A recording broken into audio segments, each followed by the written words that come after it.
हाय।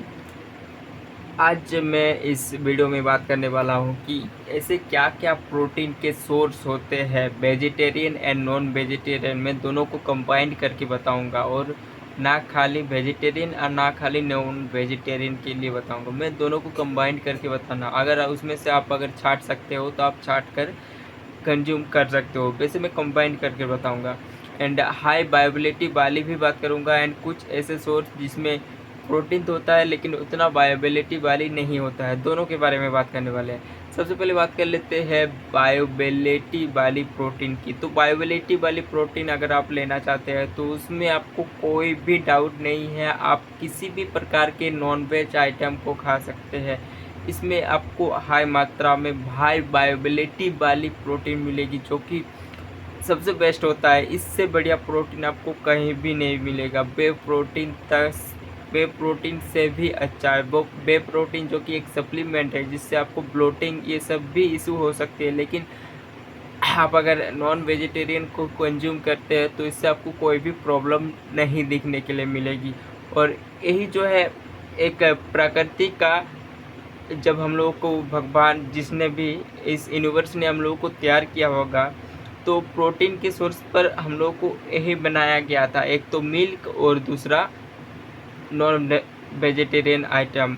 मतलब जब हम लोग जंगल में रहते थे, हम लोग का जब कोई भी ये दुनिया का जब वास नहीं था, तब यही एक प्रोटीन का सोर्स था।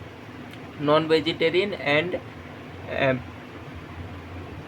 मिल्क, ये दो ही प्रोटीन का बेस्ट सोर्स होता है। एंड इससे बढ़िया आप लोगों को कोई भी प्रोटीन नहीं मिलेगा। उस टाइम वे प्रोटीन कुछ भी पनीर वगैरह ये सब नहीं होता था। और बात कर लेते हैं नॉन वेजिटेरियन की। तो बात कर ले नॉन वेजिटेरियन में आप लोग क्या क्या कंज्यूम कर सकते हैं। नॉन वेजिटेरियन में बेसिकली आप लोग अंडा, मीट, मछली, मतलब जो भी चीज़ें हैं आप समझ सकते हो, उसमें सभी में हाई प्रोटीन होते हैं। अब वैसे चिकन में, जिसमें 100 ग्राम में आप लोग को सबसे ज़्यादा प्रोटीन देखने के लिए मिलता है, जो कि सबसे बेस्ट है। एंड वो काफ़ी सस्ता भी है। अदर्स जैसे कि अदर हो गया आपको प्रोटीन के सोर्स से काफ़ी ज़्यादा सस्ता भी है चिकन। एंड इसको आप अपनी डेली लाइफ में इंक्लूड करके बहुत ही अच्छा खासा प्रोटीन के इंटेक को अपना पूरा कर सकते हो। एंड दूसरे की बात करें तो दूसरे में अगर आप डेयरी के प्रोडक्ट्स खाते हो, जैसे कि milk, paneer, low fat paneer, fat वाला नहीं, आपको लो फैट क्या पनीर क्या होता है इसके बारे में भी एक डिटेल्स वीडियो में बात करेंगे। एंड बाकी जितने भी डेयरी के प्रोडक्ट्स होते हैं, दही वगैरह, आप इन सब को कंज्यूम कर सकते हैं एंड अपने प्रोटीन इंटेक को पूरा कर सकते हैं।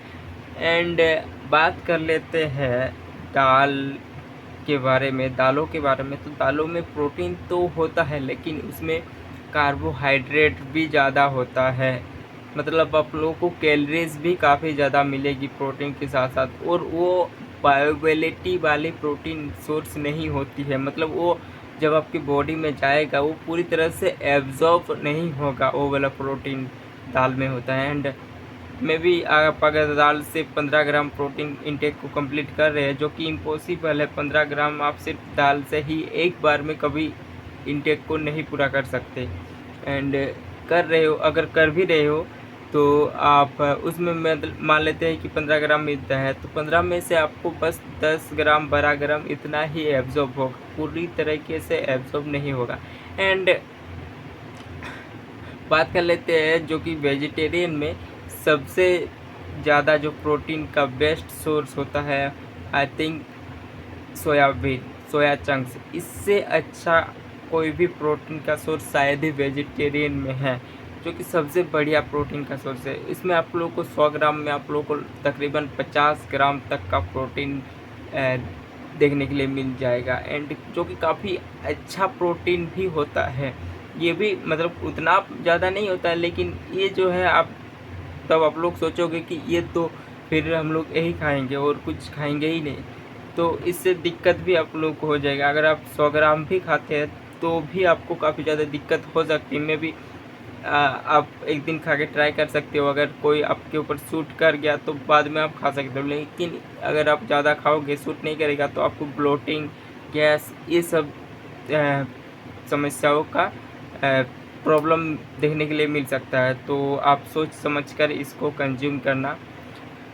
तो भाई कुछ ऐसी हाई प्रोटीन के सोर्सेस एंड एग जो है, अंडा, ये सबसे बेस्ट होता है। एंड ये कंप्लीट आप अगर वेजिटेरियन में भी इसको जोड़ते हैं, कई सारे लोग जोड़ते हैं इसको वेजिटेरियन में एंड नॉन वेजिटेरियन दोनों में, लोग अलग अलग लोग इसको जोड़ते हैं। तो आपको चाहे कुछ भी हो, आप इंक्लूड कर सकते हैं इसको। काफ़ी बढ़िया होता है प्रोटीन के सोर्स अंडा, जो कि इसमें माइक्रो न्यूट्रिएंट्स भी आपको मिलते हैं, ना सिर्फ प्रोटीन। आपको जितने भी vitamin B12, vitamin D, zinc, vitamin C, कितने कितने माइक्रो न्यूट्रिएंट्स भी आपको इस अंडे में मिलते हैं, जो कि सबसे बढ़िया होता है।